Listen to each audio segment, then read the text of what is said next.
जय हिंद बच्चों, स्वागत है आप सभी का एक बार फिर से आपके अपने इस ऑनलाइन प्लेटफॉर्म पर, जहां मैं मयंक श्रीवास्तव आप सभी लोगों के लिए मैथ्स को सो इजी बनाता हूं।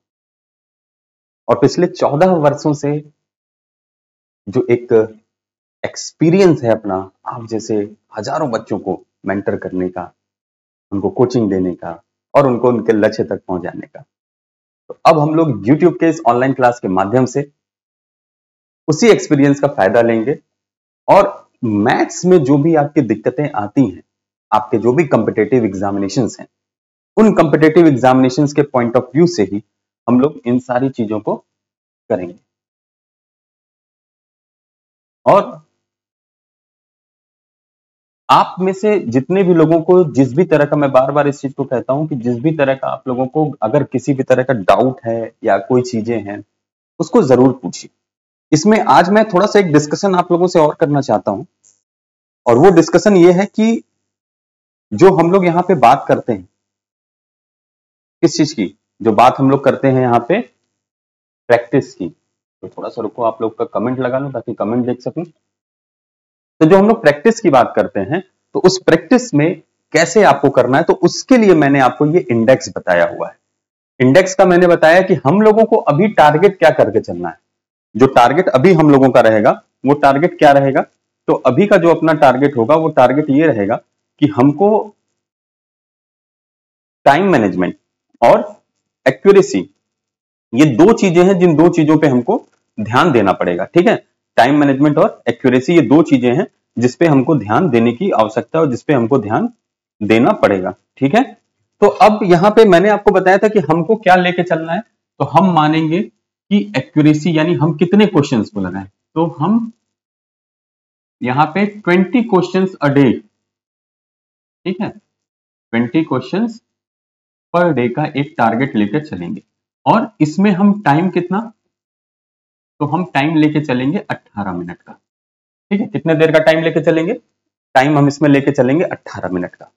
तो आपको ये चीजें तब उस समय समझ में आएंगी बहुत अच्छे से कि आपको किस तरीके से और क्या क्या चीजें ऐसी हैं जिसको देख के समझ के यहाँ पे इनको करने की आवश्यकता है। ठीक है ना, तो आप क्वेश्चन देखेंगे कितना, 20 क्वेश्चन पर डे का, और टाइम कितना, 18 मिनट का टाइम। जिस दिन आपने 20 क्वेश्चन को 18 मिनट में करना शुरू कर दिया, उस दिन आप ये मान के चलिएगा कि अब आपका मैथ्स का जो भी दिक्कत है वो नहीं आने वाली। ठीक है ना। हाँ, एक चीज और बता दूं, जरूरी नहीं है कि आपके 20 के 20 क्वेश्चन सही हैं। ये मान के चलिएगा कि 20 में से 18 सही होंगे, 2 गलत होगा, ये इतना आपको लेके चलना पड़ेगा। ठीक है, और अगर 20 में 20 हो जाते हैं, दी बेस्ट है, बहुत अच्छी बात है। लेकिन ये आपको लेके और ये आपको मान के चलना होगा कि कुछ क्वेश्चंस ऐसे होंगे जो आपको एग्जाम में फंसाएंगे। ये ध्यान भी रखना है आपको कि एग्जामिनेशन में जब हम बात करते हैं तो कुछ क्वेश्चन ऐसे होते हैं जो सिर्फ इसलिए दिए जाते हैं ताकि आपका टाइम किल हो। देखने में आपको लगेगा बहुत इजी क्वेश्चन है, लेकिन वही क्वेश्चंस होते हैं जो आपके टाइम को खराब करते हैं, टाइम को किल करते हैं। इसीलिए प्रैक्टिस सेशन बहुत इंपॉर्टेंट होता है, पीवाईक्यूज बहुत इंपॉर्टेंट होता है, ताकि आपको ये पता चले कि किस क्वेश्चन को टच करना है, कौन से ऐसे क्वेश्चंस जिनको टच नहीं करना है, और जिन क्वेश्चंस को हमको सॉल्व करना है तो उसमें कौन सा अप्रोच हम लगाएंगे। और हमारे दिमाग में जब हम प्रैक्टिस किए रहेंगे तभी रहेगा पहले से कि किस तरह का अप्रोच हमको लगाना है। तो ये हमको तभी समझ में आएगा जब हम इसके प्रीवाईक्यू सेशंस या इस तरह के सेशंस को हम करेंगे तब। ठीक है, और one of the most important चीज जो मैं आपसे हमेशा कहता हूं कि मैथ्स ये रटने की चीज नहीं है, ये आपको रटना नहीं है। ठीक है, ये ध्यान रखिएगा, इसको रटना नहीं है, क्या करना है, ये आपको समझते हुए चलना है, रटने की कोई जरूरत नहीं है इसमें। ठीक है, तो आज हम लोग 2019 के यूपीपीएससी यानी यूपीपीसीएस के एग्जामिनेशन में सी सेट में जो आपका न्यूमेरिकल एबिलिटी, क्वांटिटेटिव एप्टीट्यूड या मैथ्स जिसको आप कहते हैं, उसका पार्ट जो आया है, उसके पीवाईक्यूज को आज हम लोग यहाँ पे डिस्कस करेंगे। ठीक है, तो उसका जो पीवाईक्यूज है आज हम लोग उसको डिस्कस करेंगे। और 2012 से हम लोगों ने पीवाईक्यूज को डिस्कस करना शुरू किया और 2023 तक के पीवाईक्यूज को हम लोग डिस्कस करेंगे। तो आज 2019 है, फिर इसके बाद 2020, 21, 22 और 23, यानी 4 सेशन अभी अपने पीवाईक्यूज के यूपीपीसीएस के बचे हुए हैं। फिर उसके बाद हम लोग एक दिन करेंगे इसकी मैराथन क्लास, लगातार 2022 से लेके 2023 तक का एक ही क्लास में हम लोग इसको कंप्लीट करेंगे। ठीक है ना, 2022 से लेके 2023 तक के सारे क्वेश्चंस को एक ही में हम लोग करेंगे। अभी के लिए मैं आपको बता दूं कि आपको हर एक क्वेश्चन में 1 मिनट का समय दिया जाएगा और उस 1 मिनट के क्वेश्चन में ही आपको उस आंसर को करके यहाँ पे ऑप्शन कमेंट कर देना है।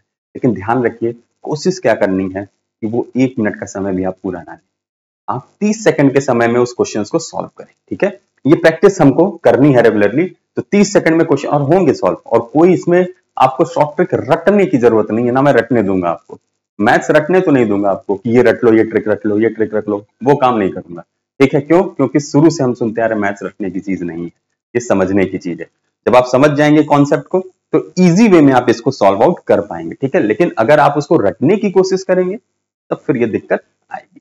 तो रटिएगा नहीं मैथ्स को, कोशिश क्या करनी है कि मैथ्स को समझना है और समझ के ही उसके सॉल्यूशन को शॉर्ट करना है। ठीक है, चलिए तो आगे बढ़ते हैं आज के अपने पहले क्वेश्चन की तरफ। देखिए क्वेश्चन में क्या कह रहा है, पहला क्वेश्चन कह रहा है what is the median of the numbers 4.6, 0, 9.3, -, 4.8, 7.6, 2.3, 12.7, 13.5, 18, 8.2, 6.1, 3.9 और 5.2। ठीक है, ये जो संख्याएं हैं इन संख्याओं का मीडियन क्या है। ठीक है, माध्यिका क्या पूछा है आपसे, ध्यान दीजिएगा, माध्यिका क्या है ये आपसे पूछ रहा है इसका।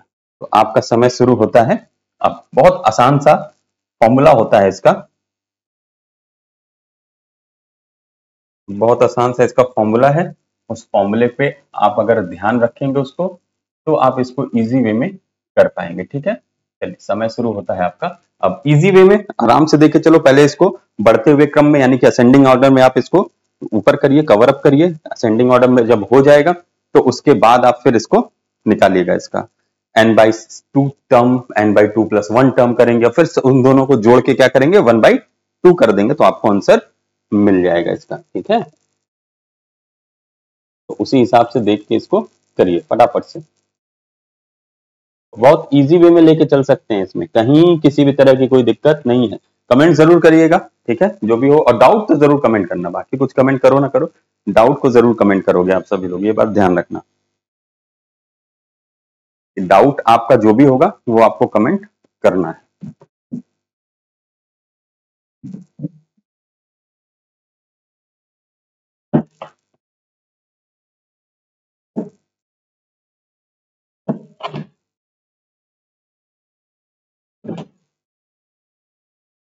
बैठने की व्यवस्था कर ली जाए। चलो टाइम आपका समाप्त। देखो सबसे पहले काम क्या करना होता है, मीडियन जब भी निकालना होता है माध्यिका। देखो मीडियन का जब आप फॉर्मूला लगते हो ना, तो फॉर्मूला क्या, पहले मैं फॉर्मूला लिख देता हूं कि मीडियन का फॉर्मूला क्या होता है। तो जब भी हम मीडियन की बात करते हैं, ठीक, मीडियन का मतलब क्या होता है, मीडियन का मतलब होता है आपका माध्यिका। तो इसका जब ध्यान रखना कि 1/2, ठीक, इसके बाद क्या होता है n/2 टर्म, ठीक, फिर प्लस n/2 + 1,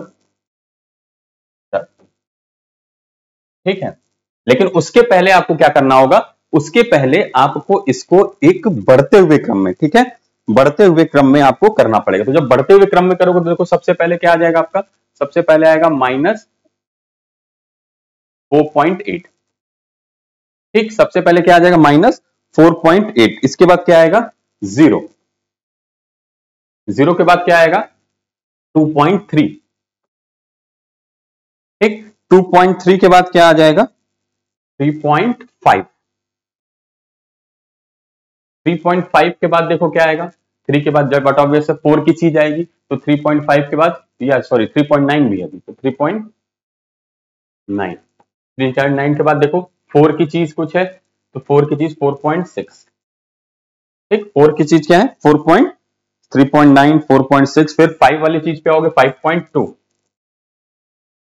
5.2, 5 के बाद 6 की चीज होगी, और कोई दूसरा 5 का नहीं है, तो 6.1, 6 के बाद 7 की चीज को देखो, 7 की चीज कहां दिख रही है ऊपर 7.6, ठीक है, 7.6 के बाद 8.2, 8.2, 8.2 के बाद क्या आएगा, तो 8.2 के बाद अब देखिए 9.3,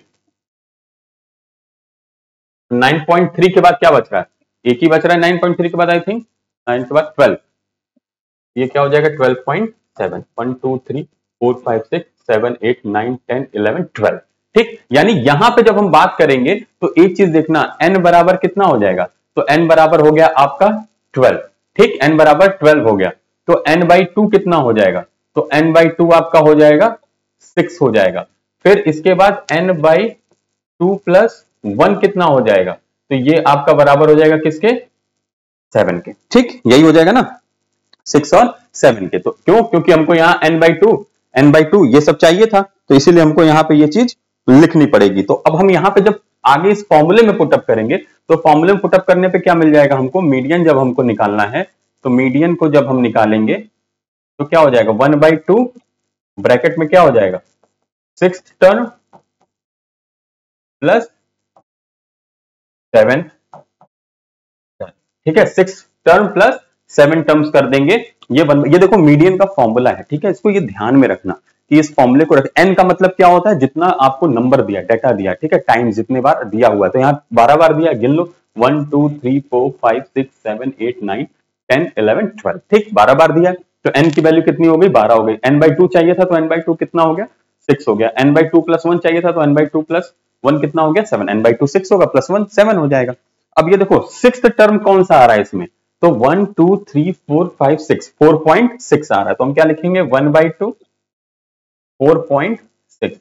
7th टर्म कौन सा आ रहा है, उसके बाद वाला रहा, यानी 5.2 आ रहा है, ठीक, 4.6 और 5.2। अब इसके यहां तक अगर कोई डाउट हो तो कमेंट कर देना, किसी भी तरह का अगर आपको कोई डाउट यहां पे लगता है तो, ठीक है। तो ये आपका यहां पे इस तरीके से हो जाएगा, ठीक।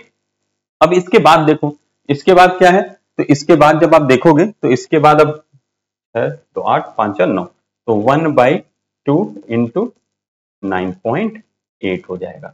अब 1 बाई 2 इंटू 9.8 करोगे तो 2 4 जा 8 और 0.9 18 हो जाएगा, तो आंसर इसका क्या हो जाएगा, 4.9।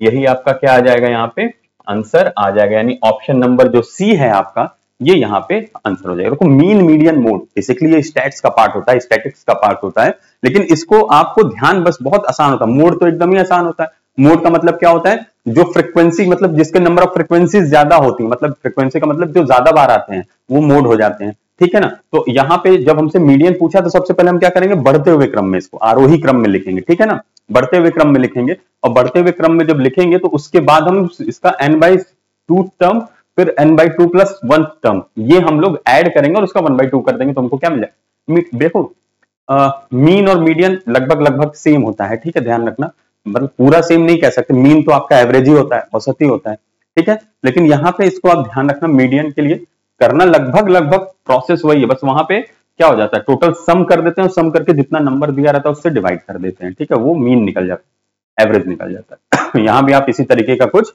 कर सकते हैं, ठीक है। दोनों देखो 6 टर्म और 7 टर्म हमेशा ध्यान रखना, या इसको इस तरीके से भी आप समझ सकते हैं कि जितना टोटल दिया है तो उसमें जो दो बीच के टर्म्स आएंगे, देखो 1 2 3 4 5 6, 1 2 3 4 5 6, तो 4 इधर से 4.6 और इधर से 5.2, ये दोनों बीच में आ रहे हैं। इसके बाद 1 2 3 4 5, 1 2 3 4 5, उन दोनों को ऐड करके हाफ कर दो, सीधे सीधे हो जाएगा, ठीक है ना, दोनों को ऐड करके हाफ कर दो, सीधे सीधे आपका मीडियन आपका यहां से मिल जाएगा, ठीक।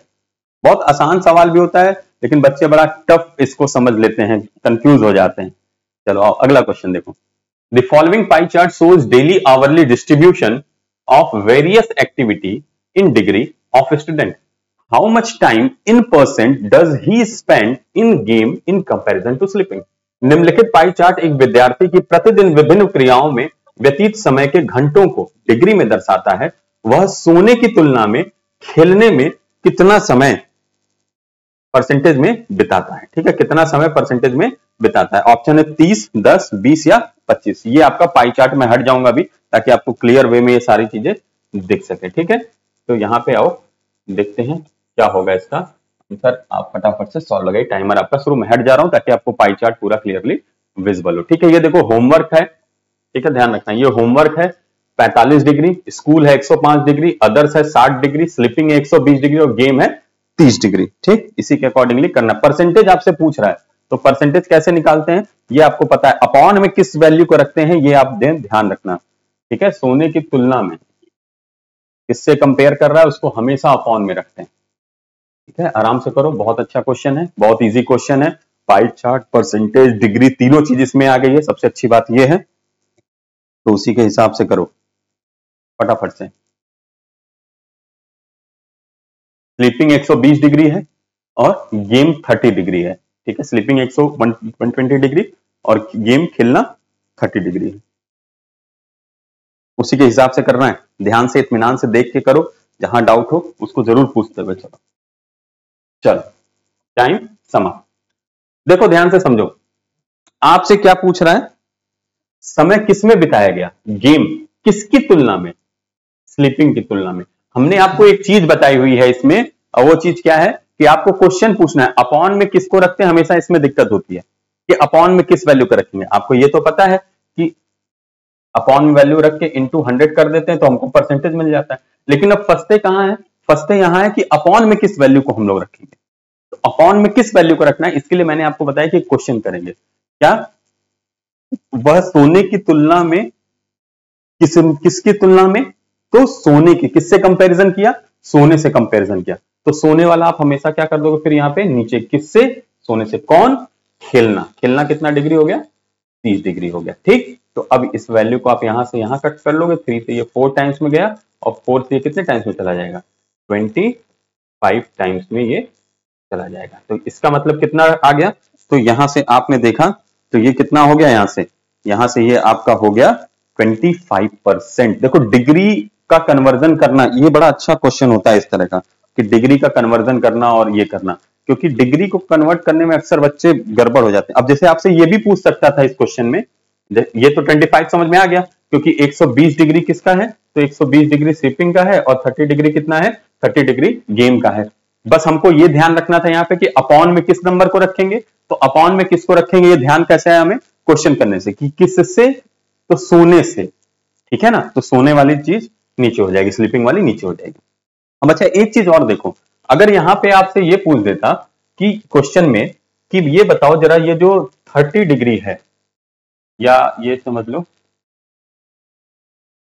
इसी को कर देते हैं, स्लीपिंग जो है, स्लीपिंग को स्लीपिंग, स्लीपिंग डिग्री जो दिखा रहा है 120 डिग्री दिखा रहा है, कितना परसेंट कवर कर रहा है, तब क्या करोगे, तो ध्यान रखना एक सर्कल का जब इंटरनल पूरे इस एंगल के हम सम की बात करते हैं तो ये 360 डिग्री का होता है। तो 360 डिग्री में से स्लिपिंग कितना है, 120 डिग्री का स्लिपिंग है, और इंटू क्या हो जाएगा, ये इंटू 100 हो जाएगा। तो ये क्या हो जाएगा, यहाँ पे परसेंटेज में ये कन्वर्ट हो जाएगा। ठीक है, ये ध्यान रखना, तब ये किस में कन्वर्ट हो जाएगा, परसेंटेज में ये कन्वर्ट हो जाएगा। ठीक, तो इसको कन्वर्ट करने के लिए क्या करोगे, आप इसको डिवाइड करोगे, 12 से ये 3 टाइम्स में चला गया, 3 से इसको कट करोगे तो आप कितना हो जाएगा, 33 1/3%। ठीक है, 33.33% भी कर सकते हो। तो ये भी क्वेश्चन पूछ सकता है कि जो पाई चार्ट में आपको डिग्री शो कर रहा है उसमें से किसी भी एक डाटा का पूछ के और आपसे ये कहे कि उसका आप परसेंटेज में वैल्यू बताओ, या ये भी कह सकता है कि जो परसेंटेज हो सकता है डिग्री की जगह परसेंटेज दे दे आपको। पाई चार्ट बड़ा इंपॉर्टेंट है, ध्यान रखना आपका डीआई में।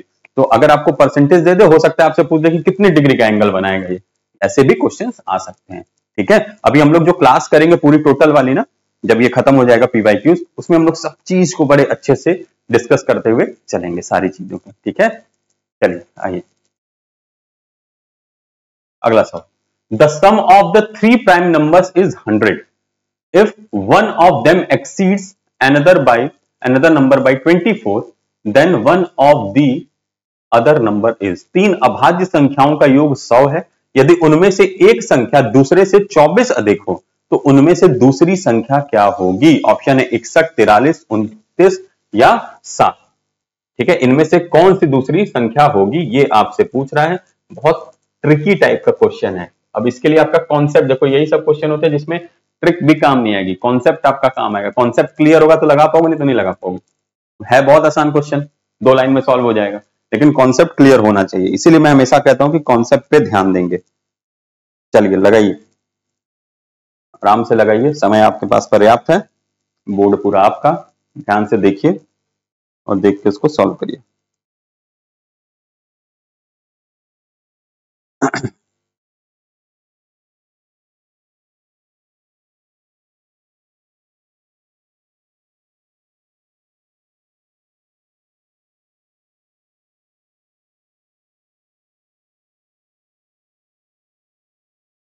Fast fast fast fast fast भाई। समय अब समाप्त हो रहा है बहुत तेजी से।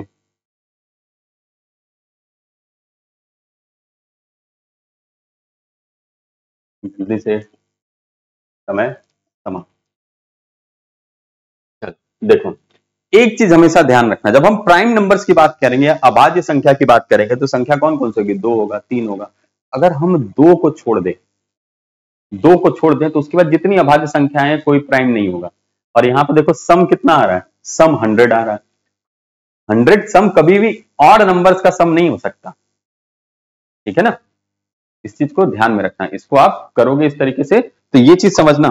यहां पे अभाज्य जब संख्याओं की बात कर रहे हैं तो अगर आप 2 को छोड़ दीजिए तो 2 को छोड़ के जितनी भी अभाज्य संख्याएं वो सब विषम होती हैं। और जब आप तीन विषम संख्याओं का योग करोगे, 2 का करोगे तो आ जाएगा 7 5 12 दोनों, हाँ 2 का करोगे तो आ जाएगा। लेकिन 3 जब आप अभाज्य संख्याओं का करोगे ना तो कभी भी इवन नंबर उसका सम नहीं आएगा। जो सम का वो आएगा मतलब योगफल जो होगा योग करने पे वो कभी भी इवन नंबर नहीं होगा, ये बात ध्यान रखना। ठीक है ना? तो इस चीज को समझना। तो इसका मतलब क्या हुआ कि इसमें से इसको देखो, अगर हम मान लेते हैं अभाज्य संख्या हमारी क्या है? a प्लस बी प्लस सी, ठीक, a प्लस बी प्लस सी, ये बराबर किसके कर दिया? 100 है।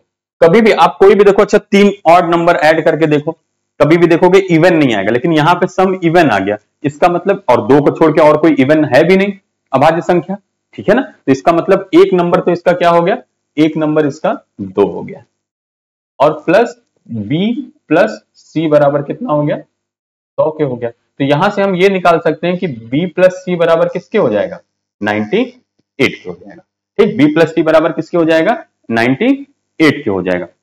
और यही अगर हम ध्यान दें तो हमसे एक चीज और बोला है कि दो संख्याओं का जो one of them exceeds other number by 24, तो इसका मतलब अगर हम b माइनस सी करेंगे तो ये कितना हो जाएगा? 24 हो जाएगा। b माइनस सी कितना हो जाएगा? तो b माइनस सी हमारा 24 हो जाएगा। ये बात ध्यान में रखिएगा कि b माइनस सी कितना होगा? तो b माइनस सी जब आप करेंगे तो ये आपका 24 हो जाएगा। ठीक है, समझ में आ गई बात? तो अब ये देखो दो इक्वेशन हमारे पास आ गया। इन इक्वेशन को हम क्या करें? इन इक्वेशन को हम ऐड कर दें। तो इस इक्वेशन को जब हम ऐड करेंगे तो अब देखो हमारे पास वैल्यू क्या आ जाएगी? इस इक्वेशन को ऐड करोगे तो वैल्यू क्या आ जाएगी? 2b की वैल्यू कुछ आएगी आपके पास। इन दोनों को ऐड करने पे ये तो कट गया आपका c से c, यहाँ वैल्यू क्या हो गई? 2b बची। और यहाँ क्या हुआ? 8 4 12 9 10 11 1 12 122, यानी b की वैल्यू कितनी आ गई आपकी? b की वैल्यू आपकी 61 आ गई। यानी दूसरी जो संख्या होगी वो कितनी हो जाएगी? 61 हो जाएगी, 61। देखो ये बस ये कॉन्सेप्ट समझना था यहाँ पे कि यहाँ पे जब आप अभाज्य संख्या, अब आप कहोगे सर 3 नंबर है कैसे माने, एक्स वाई जेड माने, क्या माने, किस तरीके से करें? लेकिन ये थोड़ा सा दिमाग लगाना पड़ेगा कि देखो 2 को छोड़ के जितनी भी आपके प्राइम नंबर्स हैं वो प्राइम नंबर्स क्या है? सबके सब ऑड हैं। और जब हम 3 प्राइम नंबर्स को जोड़ेंगे जो ऑड हो अगर तीनों, तो कभी भी सम उसका इवन नहीं आ सकता। वो ऐड करके चेक कर लो आप। ठीक, इसका मतलब इवन अगर आ रहा है तो एक नंबर पहला इसमें से 2 तो होगा ही। ये तो क्लियर है, नंबर 2 होगा ही होगा। ठीक है, ये ध्यान रखना। ठीक है, तो इसका मतलब b और प्लस सी हम निकाल सकते हैं ऐसे। तो b प्लस सी हमने निकाला तो 98 हो गया। तो b माइनस सी तो दिया ही हुआ है कि अंतर कितना है? एक्सीड कर रहा है। एक्सीड करने का मतलब क्या होता है? अंतर ही तो होता है ना, कम रहना ज्यादा होना, उसका मतलब डिफरेंस ही होता है। तो डिफरेंस कितना है? 24 का है। तो बस इसको आप फिर सॉल्व करेंगे तो b से वैल्यू आपको यहाँ पे मिल जाएगी और यही आपका क्या हो जाएगा? This will be the answer. ठीक, ये क्या हो जाएगा आपका? ये आपका यहाँ से आंसर हो जाएगा। बहुत ध्यान से इत्मीनान से देख लो, कहीं किसी तरह का कोई डाउट हो तो पूछ भी सकते हो, उसको कोई दिक्कत है नहीं। ठीक है, बस यहाँ पे मेन ध्यान फोकस आपका इस पे रहना चाहिए। तो ये अगर आपको क्लियर है तो कोई दिक्कत नहीं होगी। चलिए अगला सवाल। How many numbers from 11 to 50 are divisible by 7 but not by 3? 11 से 50 के बीच कितनी संख्याएं ऐसी हैं जो 7 से तो विभाज्य हैं किंतु 3 से विभाज्य नहीं है? ऑप्शन है 4 5 6 और 2। बहुत आसान है, टेबल याद करके करोगे आराम से हो जाएगा। कुछ इसमें ट्रिक लगाने की जरूरत नहीं है। आराम से देखो, बहुत हेक्टिक मत बनाया करो किसी क्वेश्चन को, अरे इसमें क्या ट्रिक होगा, इसमें क्या ट्रिक, कुछ नहीं, सिंपल चीज है ना। सिंपल से समझो, सिंपल से लिखो, सिंपल से कर लो। अब याद होगा तो आराम से तुरंत लिखो फटाफट से और देख लो उसमें से कितने का भाज्य, इसमें 7 का लिख लो टेबल, 11 से 50 के बीच में जिसमें आए, और 3 से देख लो कितनी डिविजिबल है और नहीं है। नहीं पूछा है तो नहीं कितने वाली है वो पूछ लो। चलो लगाओ फटाफट से। जल्दी जल्दी से।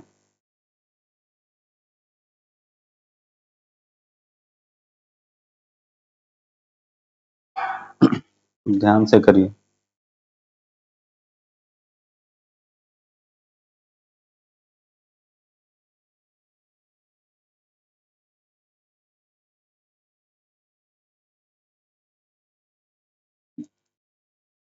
Time is about to be up.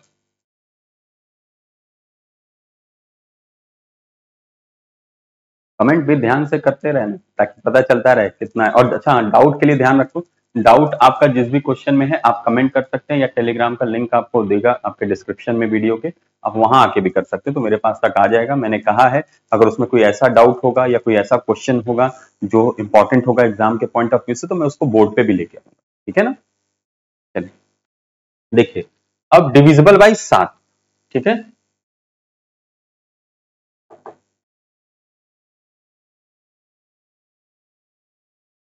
कहां से लेके? From 11 to 50। इसका अगर हम टेबल लिख लेते हैं तो 7 तो कम हो गया, कितना हो गया? 14, 21,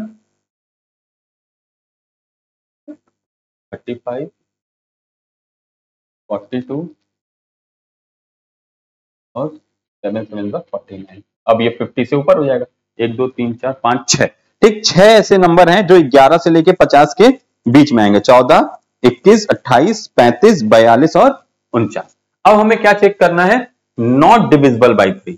ठीक है, क्या चेक करना है? नॉट डिविजिबल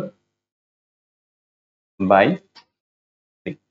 अब देखो, इसमें से कौन कौन सा जो 3 से डिविजिबल नहीं होगा? तो 14 3 से डिविजिबल होगा, 14 भी आपका 3 से डिविजिबल नहीं होगा। उसके बाद 28, ये भी आपका 3 से डिविजिबल नहीं होगा।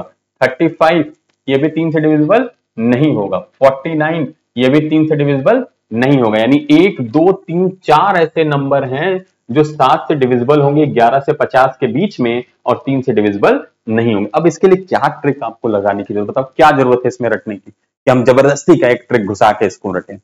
हमेशा मैं फिर से देखो बोल रहा हूं, मैं हमेशा बच्चों को बोलता हूं, 2010 से पढ़ा रहा हूं मैं, आप सभी लोगों को मेंटर कर रहा हूं। 2024 आ गया है, ये ध्यान रखना। और मेरा ये जो एक्सपीरियंस ऑफलाइन, ध्यान रखना, ऑफलाइन भी ऑनलाइन भी दोनों में। ठीक, तो एक्सपीरियंस बता रहा हूं आपको। रटने की जितनी कोशिश करोगे, तो जो लोग कहते हैं ना बाद में कि अरे सर 0.5 नंबर से रह गया, सर सर 2 नंबर से रह गया, सर मैथ्स में 1 नंबर से रह गया, और जो एग्जाम्स होते हैं जिसमें उनको रहता है कि सर इसमें निगेटिव चला गया, तो ये इसीलिए क्योंकि आप रटने की कोशिश कर रहे हैं उसको। आप सोच रहे हैं हर चीज हम रट के ट्रिक की तरह, अरे भाई रटने के लिए जीएस है बहुत, रटो उसको। रटने के लिए इंग्लिश है आपकी, रटो उसको। मैथ रीजनिंग को बख्श दो रटने से। ठीक है, उसको आप समझो और उसको आप सॉल्व करो। ठीक है, ये चीज ध्यान रखना। चलो अगला सवाल। In a zoo there are rabbits and pigeons. If heads are counted, there are 200 in all. And if legs are counted, there are 580 in all. How many pigeons are there in the zoo? एक चिड़ियाघर में खरगोश और कबूतर हैं, यदि उनके सिरों की गिनती की जाए तो ये कुल 200 हैं, और यदि उनके पैरों की को गिना जाता है तो इसका योग 580 है। चिड़ियाघर में कुल कितने कबूतर हैं, ये आपसे पूछ रहा है। ध्यान रखना, कबूतरों की संख्या पूछ रहा है, तो कितने कबूतर हैं ये आपको बताना है। समय शुरू होता है अब, इत्मीनान से करो। अब मैं आपको एकदम समय दे रहा हूं, पूरा प्यार से इत्मीनान से देख के समझ के करो इसको। कोई हड़बड़ी नहीं, कोई जल्दबाजी करने की जरूरत नहीं है। इत्मीनान से देखिए और करिए।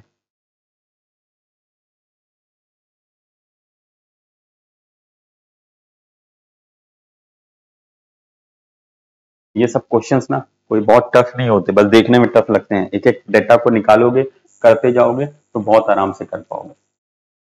और वही इसी में घूमने लगोगे, करे कौन सा ट्रिक लगाएं क्या लगाएं, तो घूमते रहते होगे। ध्यान रखना।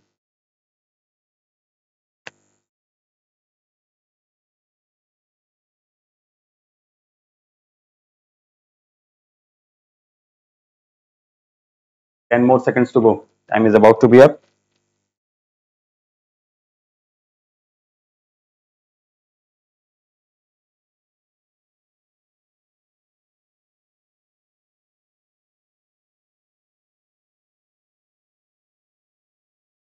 चल देखो एक्स वाई मान के भी कर सकते हो, लेकिन थोड़ा सा अगर हम ध्यान दें इसमें तो देखो समझना है।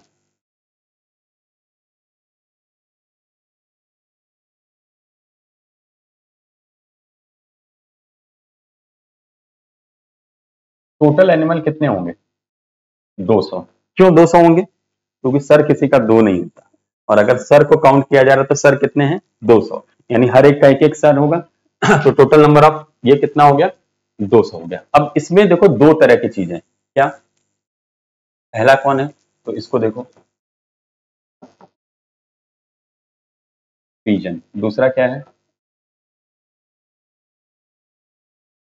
रैबिट। ठीक, पिजन और रैबिट में। अब एक चीज ध्यान से देखना, अगर 200 हैं, ठीक है, हम मान लेते हैं, तो दो दो पैर तो कॉमन है। कबूतर का दो पैर, रैबिट को चार पैर होते हैं, ठीक, लेकिन कबूतर का भी दो पैर होगा, अगर इसको हम माने। लिख लो।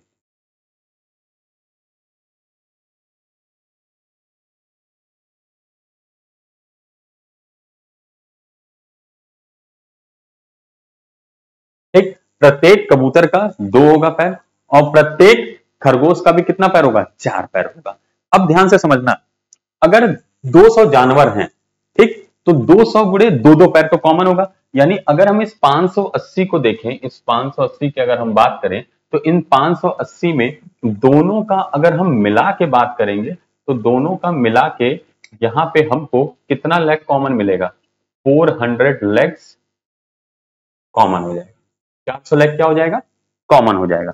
ठीक, क्यों? क्योंकि दो इसका भी दो इसका भी, तो 200 है तो 200 गुणे दो करोगे, अगर दो दो पैर हम मानते हैं कि सबका दो दो पैर होता तो 400 पैर होने चाहिए थे। लेकिन यहां पे देखो 180 पैर एक्स्ट्रा आ रहे हैं, वो 80 180 पैर जो एक्स्ट्रा आ रहे हैं, वो 180 extra, two of each rabbit, प्रत्येक खरगोश के दो दो पैर एक्स्ट्रा आ रहे हैं। तो 180 अगर पैर एक्स्ट्रा आ रहे हैं रैबिट के, तो इसका मतलब नंबर ऑफ रैबिट्स कितना हो जाएगा? नंबर ऑफ रैबिट्स कितना हो जाएगा? तो नंबर ऑफ रैबिट्स आपका क्या हो जाएगा? 180 अपॉन में 2, यानी कितने हो जाएंगे? 90। अगर आपसे यहां से रैबिट्स का नंबर पूछे, खरगोश की संख्या को पूछेगा, तो आप क्या लिख सकते हो? इसको आप लिखोगे वो 90। लेकिन पूछा किसका है? कबूतर कितने हैं? तो अगर 200 में से 90 आपके क्या हैं? रैबिट हैं। तो जब आपसे पीजन की बात करेगा, तो पीजन कितने हो जाएंगे? पीजन हो जाएंगे 200 माइनस 90, यानी कितने? 110। और यही क्या होगा आपका? यही आपका आंसर भी हो जाएगा। अब समझो इसको, फिर से देखो, एक बार समझा दे। सर सबका एक ही होता है, सर दो नहीं होते। अगर 200 सर है, इसका मतलब पीजन और रैबिट को हम दोनों को मिलाएंगे तो कितने हो जाएंगे? ये 200 हो जाएंगे। ठीक, दोनों का सर मिला के 200। अब देखो, हर इन दोनों, इसका चार पैर होता है, इसका दो पैर होता है, लेकिन दो दो पैर तो कॉमन है। अगर दो ही पैर वाले सभी जानवर होते तो 400 पैर आता, तो दो पैर इसका दो पैर इसका। लेकिन 180 एक्स्ट्रा आ रहा है। वो 180 किसका आ रहा है? वो 180 हर एक खरगोश का जो दो दो पैर है वो एक्स्ट्रा आ रहा है। तो हर एक खरगोश का दो दो पैर एक्स्ट्रा, यानी 90 खरगोश रहे होंगे। ठीक, तो हमसे पूछा है कबूतर कितने, तो 200 में से 90 खरगोश है, तो 110 क्या हो जाएगा हमारा आंसर? ये कबूतर। ठीक है, तो ऐसे ही आपको क्वेश्चन को समझना है, डाटा में लिखना है। जैसे ही आप डाटा क्वेश्चन में से डाटा को फैच आउट करके डाटा में लिखना शुरू कर दोगे ना, बहुत आराम से सारी चीजों को कर ले जाओगे एकदम अच्छे पे। कहीं भी किसी भी तरह का कोई डाउट रह ही नहीं जाएगा आपके मन में। चलिए, बाकी कहीं डाउट आता है तो हम ही हैं आपको बताने के लिए। अगला सवाल, a sum of 12,000 deposited at compound interest becomes double after 5 years. After 20 years it will become, चक्रवृद्धि ब्याज पर जमा की गई ₹12,000 की धनराशि 5 वर्ष में दुगनी हो जाती है, तो 20 वर्ष बाद यह धनराशि कितनी होगी? ठीक है, 20 वर्ष बाद पूछ रहा है धनराशि कितनी ऑप्शन होगी? 1,24,000, 1,92,000, 1,20,000 और 96,000। और आपका समय शुरू होता है, लगाओ ध्यान से, ध्यान से देखो और देख के लगाओ।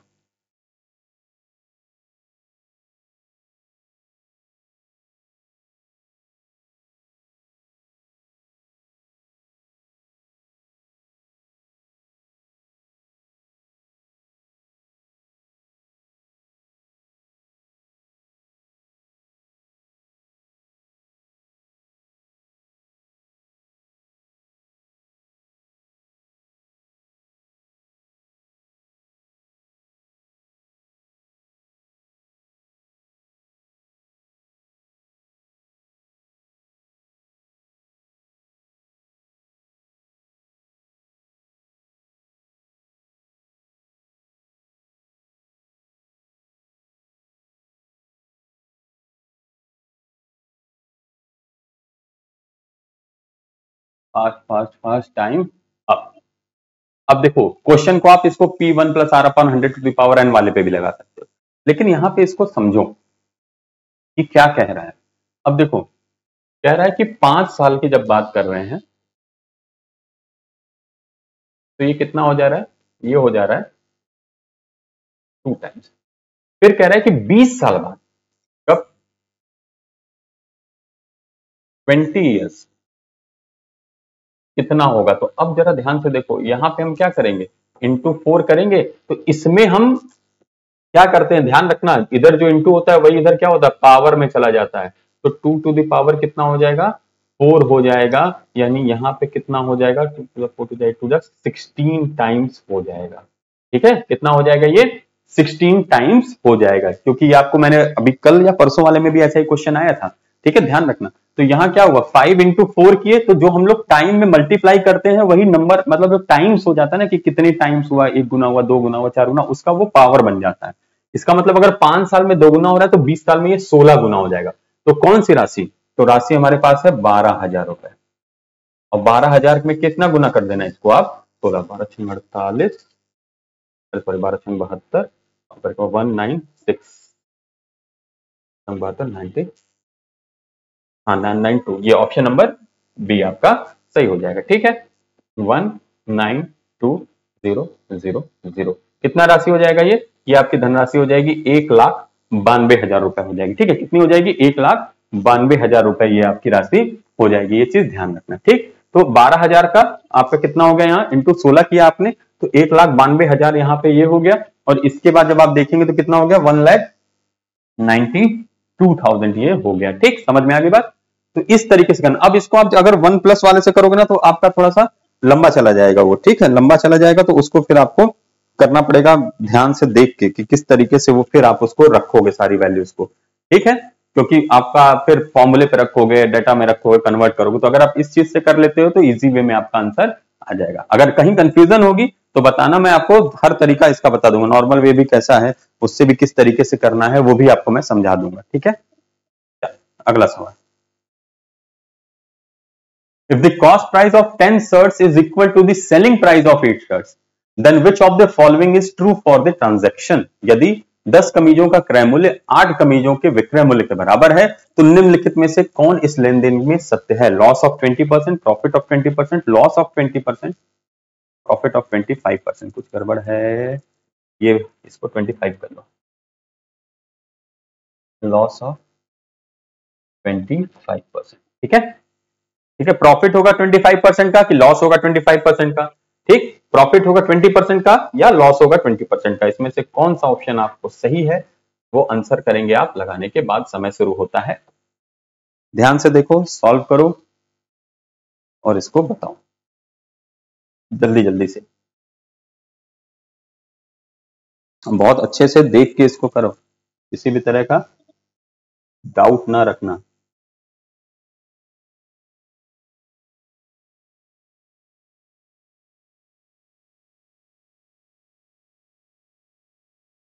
फटाफट फटाफट।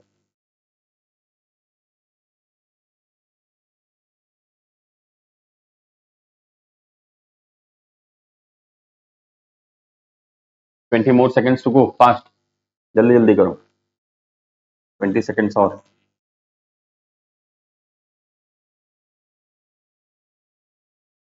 ध्यान से देखो, इत्मीनान से समझो और इसको करो।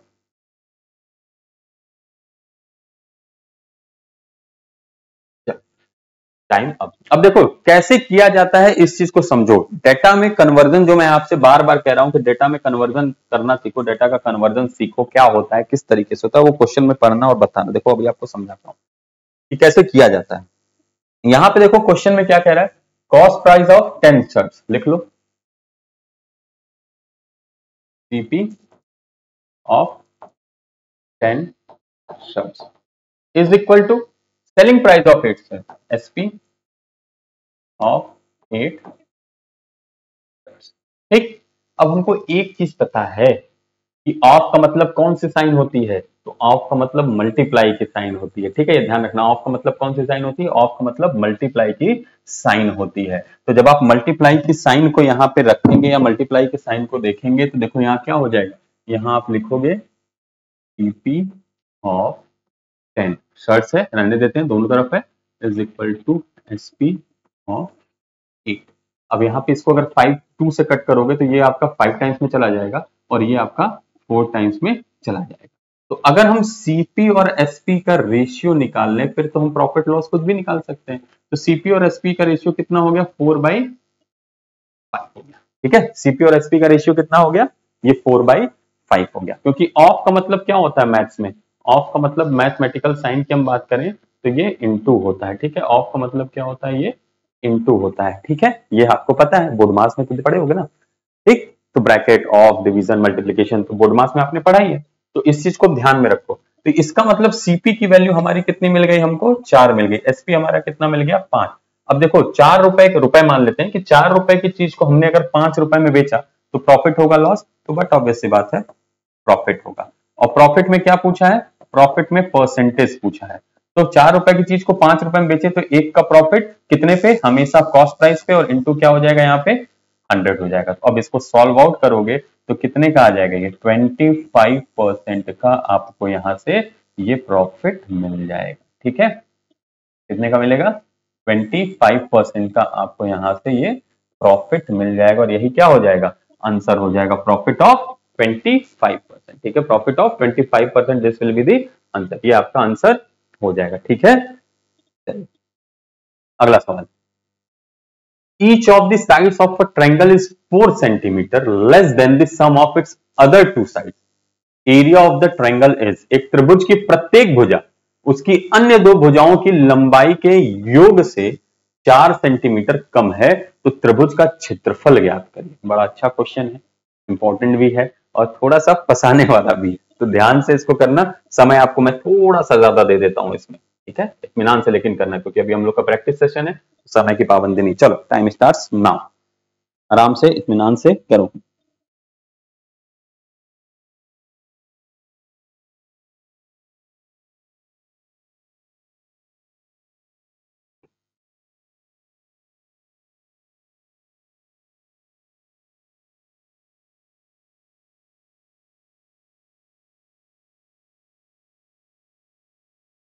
जल्दी जल्दी से करिए, फटाफट से।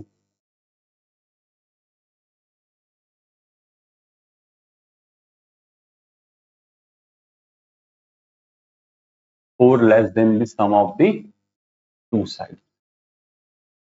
थोड़ा ध्यान से अगर करोगे तो ऐसे भी लगा सकते हो, लेकिन चलो लिख के भी कर लेना। 4 कम हो रहा है, दो साइड को जोड़ रहे हैं, तो उससे हर एक साइड, इन्हीं भी दो साइड को जोड़ने के, जब ऐसा आता है तो एक ही कंडीशन बनती है, लेकिन उसके लिए साइड का पता होना जरूरी है। साइड का पता होना जरूरी है, तो उसके लिए आपको लगाना पड़ेगा थोड़ा।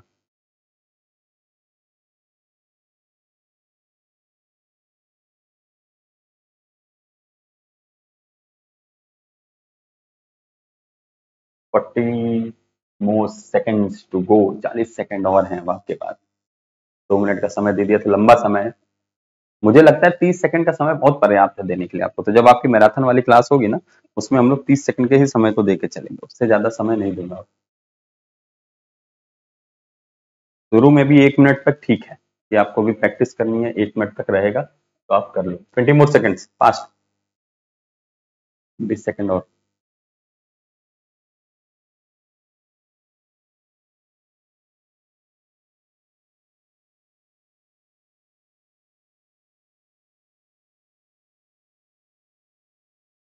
Fast fast fast.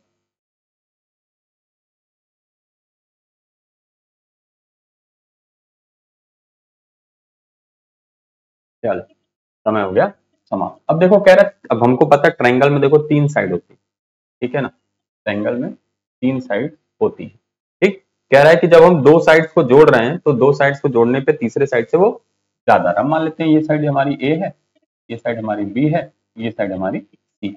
अब इसका कहने का क्या मतलब है कि जब हम ए को लेंगे तो ये क्या हो जाएगा? बी प्लस सी और -4। यही तो कह रहा है ना, पढ़ो।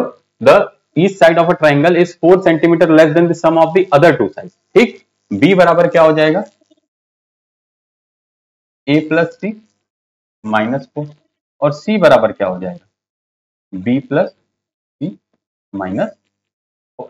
ठीक, पहला दूसरा तीसरा, यही आपको यहाँ पे कॉन्सेप्ट दे रहा है, यही कॉन्सेप्ट आपसे कह रहा है। जो क्वेश्चन में कहा है देखो उसी को किया जा रहा है, उससे अलग यहाँ पे कुछ नहीं किया जा रहा है। अब इन तीनों को जोड़ देते हैं।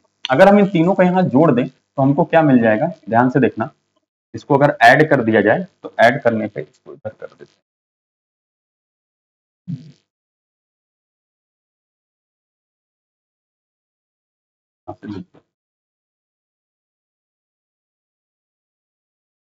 दिखता है यहाँ से, हाँ ठीक है, इसको यहाँ कर देते हैं। अब देखो, अब इस तीनों को अगर हम जोड़ दें तो हमको क्या मिलेगा, ए प्लस बी प्लस सी, ए प्लस बी प्लस सी इधर मिलेगा, यहां क्या मिलेगा, बी प्लस सी माइनस 4 प्लस ए प्लस सी माइनस 4 प्लस बी प्लस सी माइनस 4। ठीक, यही चीज मिलेगी, ए प्लस बी प्लस सी, इसको जब आप करोगे तो यही चीज तो आपको मिलेगी ना, इससे अलग तो कुछ आएगा नहीं। देखो यहाँ पे क्या हो जाएगा,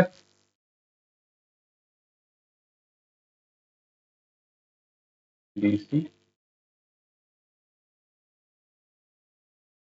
यहाँ सी लिख दिया है, ये गड़बड़ हुआ है। यहाँ पे क्या होगा, बी प्लस ए,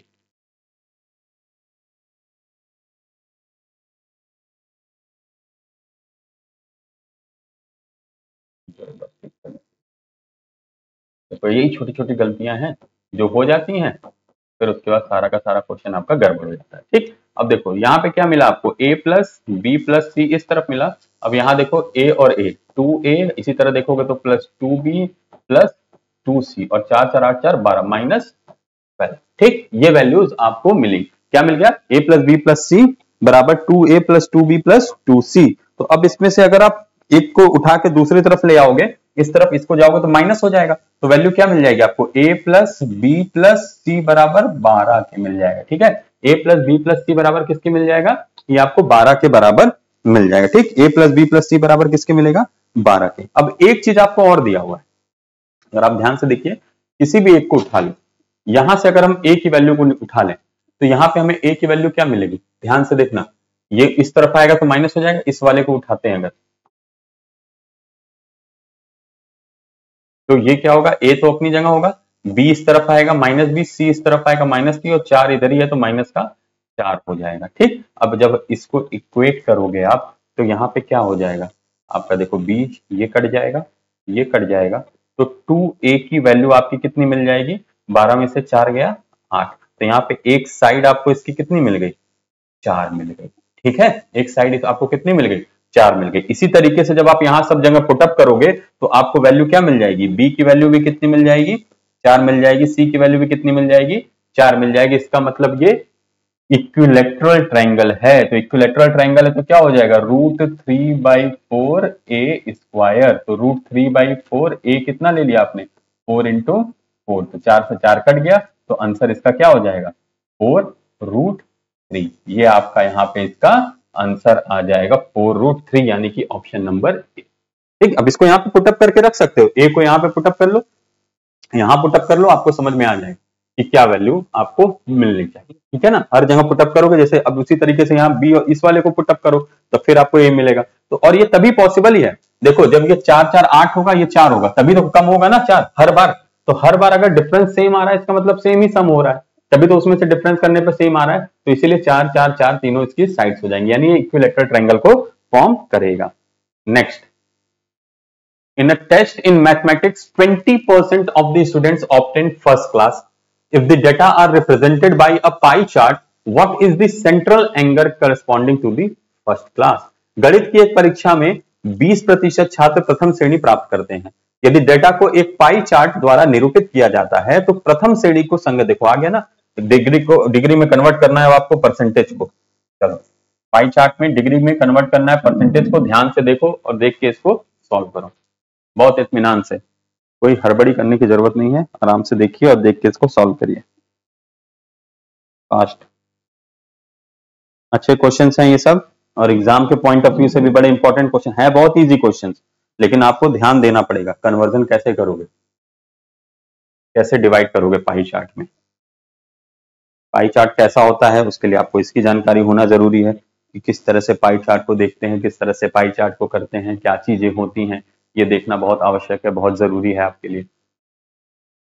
इसको देखो ध्यान से देख के इसको करो। 20 सेकंड और हैं और बहुत आसान है, एक लाइन का सॉल्यूशन है आपका, सिर्फ उससे ज्यादा बड़ा सॉल्यूशन नहीं। एक लाइन के सॉल्यूशन को करने में कितना टाइम लेते हो ये देखना पड़ेगा, तो उसमें आपका समय कितना आप ले रहे हो इस क्वेश्चन को करने के लिए। जल्दी जल्दी से करिए, फास्ट फास्ट फास्ट।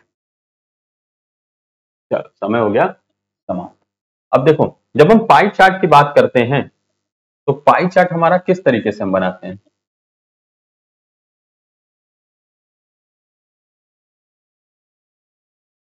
कुछ इस तरीके से बनता है, ठीक, एक सर्कल रहता है और उस सर्कल में सॉरी क्या करते हैं हम, उस सर्कल में हम यहां से इसको इस तरीके से डिवाइड करते हैं, यही पाई चार्ट होता है।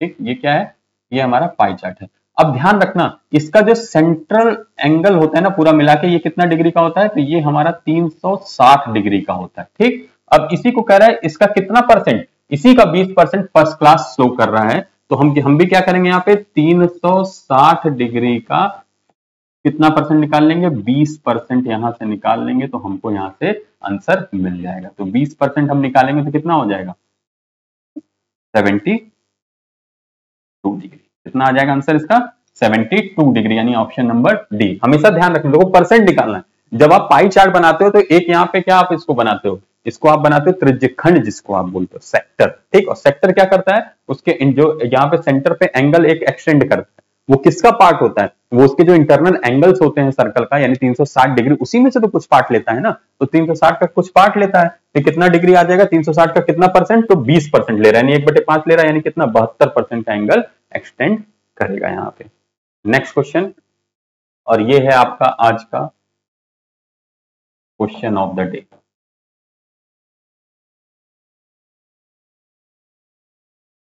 क्वेश्चन ऑफ द डे, इसको आप होमवर्क भी कह सकते हैं। If radius of a circle is increased in such a way that it's circumference increases by 10%, area of the circle will be increase by. यदि एक वृत्त की त्रिज्या में वृद्धि इस प्रकार होती है कि उसकी परिधि में 10% की वृद्धि हो जाए तो वृत्त का क्षेत्रफल कितना बढ़ेगा, ये आपसे क्वेश्चन में पूछ रहा है। ठीक है, इसको लगाइएगा और अगर डाउट होगा तो पूछिएगा। उम्मीद है कि आज का सेशन आप सभी लोगों को अच्छे से समझ में आया होगा, सारे क्वेश्चन समझ में आए होंगे। आज हम लोगों ने यूपीपीसीएस 2019 के प्री में जो सी सेट में न्यूमेरिकल एबिलिटी या जिसको आप क्वांटिटेटिव एप्टीट्यूड या जिसको मैथ्स कहते हैं, उसके क्वेश्चंस को हम लोगों ने यहाँ सॉल्व किया। अभी हम लोग 2012 से पीवाईक्यू लगा रहे हैं, 2012 से अभी हम लोग 2019 पे आ गए। अब हमारा 20, 21, 22, 23 यानी 4 क्लासेस इस पीवाईक्यूज की और बची हैं। उसके बाद हम लोग मैथ्स का एक प्रॉपर पूरा बैच की तरह स्टार्ट करेंगे, जिसमें हम लोग हर एक चैप्टर को देखेंगे। ठीक है ना, मैथ्स के एवरेज, परसेंटेज, प्रॉफिट लॉस, ये सारे जितने भी चैप्टर हैं, टाइम एंड डिस्टेंस, मेंसुरेशन, सारे चैप्टर्स को हम लोग, जो इसका बेसिक मैथ्स है, एडवांस मैथ है, उन दोनों को, अरिथमेटिक और एडवांस दोनों को हम लोग लेके चलेंगे। शुरुआत हम लोग अरिथमेटिक से करेंगे। ठीक है, तो जरूर आप सभी लोग जुड़िए। अगर आपको अपने मैथ्स को बनाना है सो इजी, तो जरूर जुड़िए आप लोग हमारे चैनल के साथ और जरूर शेयर, सब्सक्राइब करिए और शेयर करिए। तो मिलते हैं आप सभी लोगों से अगले सेशन में, यानी कल होगी फिर मुलाकात इसी समय इसी प्लेटफॉर्म पर। तब तक आप सभी लोग स्वस्थ रहिए, मस्त रहिए। सभी को